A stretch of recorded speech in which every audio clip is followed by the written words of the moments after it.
This is Richard, and he subdued the Colorado gunman at the LGBTQ club in Colorado, Club Q.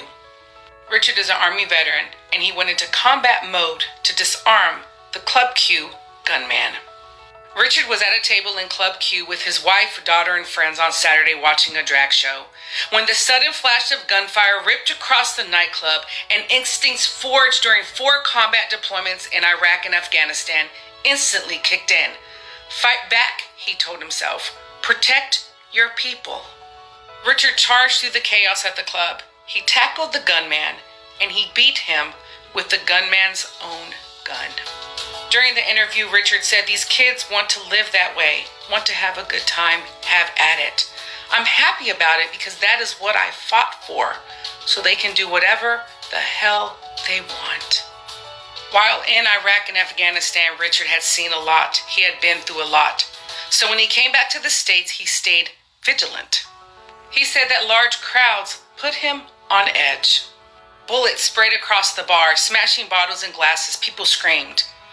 Richard looked up and saw a figure as big as a bear, easily more than 300 pounds, wearing body armor and carrying a rifle, a lot like the one he had carried in Iraq.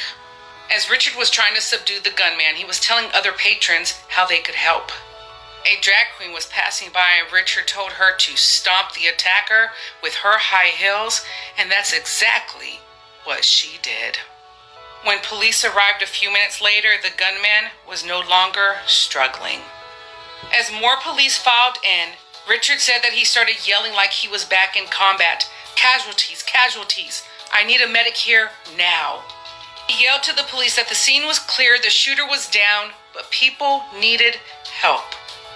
Afterwards, Richard went to the hospital with his wife and daughter, who had only minor injuries.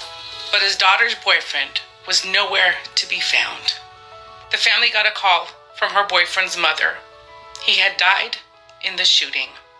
Richard said that he held his daughter and cried with her. There is so much more to the interview, and it's online, and it is worth the read.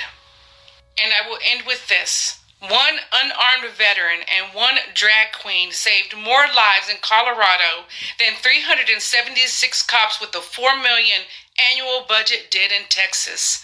I never again want to hear about how kids are unsafe with the drag queens.